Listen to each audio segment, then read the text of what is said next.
Hello everyone, welcome to Law Excellence. This is Prathyusha. In the previous session, we have understood about a report released on the soils of India. And this session, in connection to that, we will also read about a recent report that has been released by the Food and Agriculture Organization, that is the State of Food and Agriculture 2025.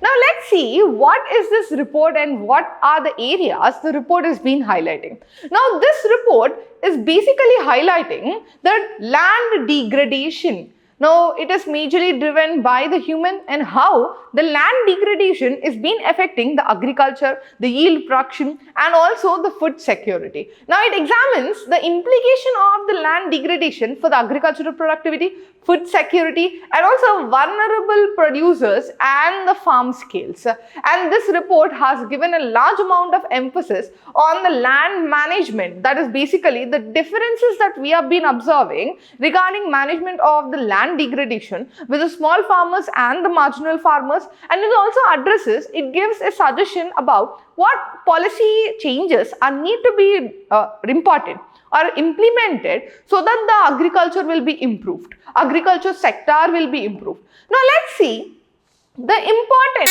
findings of the report. Now one major one, it has been saying that about 1/3 of the cropland is already degraded. It has been clearly stated that in the world 1/3 of the cropland has been degraded. Large amount of land management, mismanagement has been going on which led to the degradation, and we are having yield gaps. Now this is very important. Now yield, we already know the crop yield means how much amount of produce that we will be getting after a cropping season.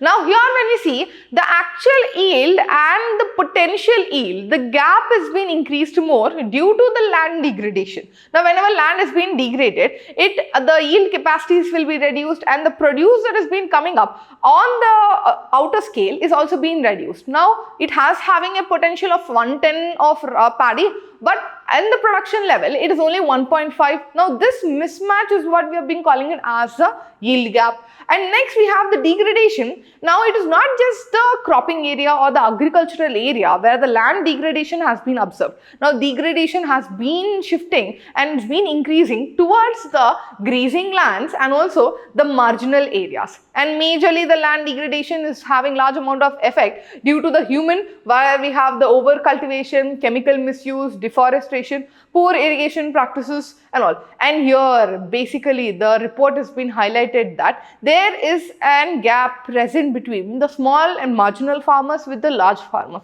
For example, the small and marginal farmers here who have been there, already they are having a limited amount of resources and mechanization, the inputs already is being constrained. Now they can't go for the both at the simultaneously going for the increase of crop production and also going for the land degradation management techniques. Now this is creating a dual burden for the small and the marginal farmers, whereas even the large farmers are also been experiencing large amount of impact in reducing the carbon footprint from the agricultural field.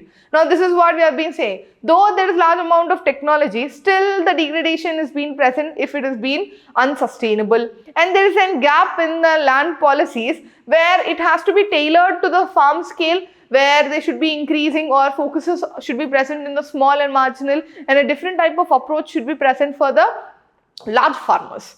And this report also has been highlighting certain recommendations that need to be followed by the majority of the countries so that the land degradation will be reduced and the agricultural productivity will be increased. For example, first one we have is avoid, reduce and reverse the degradation. Now this is very important, where we find the reversing of the degradation is being present. So adopting sustainable farming and crop rotation, crop cover, reduce of tillage and promote organic input and the agroforestry system. Now this is how we are trying to avoid, reuse and manage the degraded land. Then next we have to increase the policies. Now we have to make sure that scale specific. Small scale, small farmers, a different type of approach, marginal different type, and we find a large farmers, we should have a different type of approaches should be present. And also increase agronomics. Now this is a word that you can find out. Agronomics, incentives, for example, carbon credits should also be present for the restoration of the subsidies.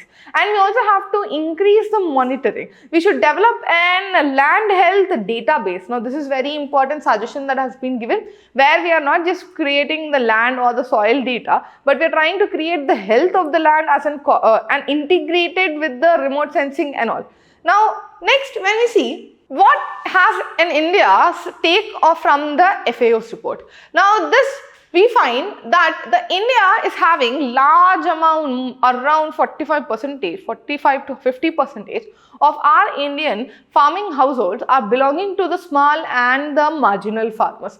Now this will create large amount of risk is being created, the vulnerability is being present with the growing of the land degradation. Then nearly 30% of the India's land already has shown the degradation. 30% has already been degraded. Now this is where we have the CSEs and the ICAR report has been stated, and thus the integration should be present between the soil health card schemes and the land restoration programs. Now soil health card is only talking about the chemical properties like we have discussed in the previous videos, but we have to have an integration about the soil health card scheme and also the land restoration programs. And here we also have to see that agriculture is not an independent component or economical component, but agriculture also is being largely influenced by the climatic changes. So understanding the urbanization, integrating with the climate change, and taking sure that degradation will not happen is very much important in our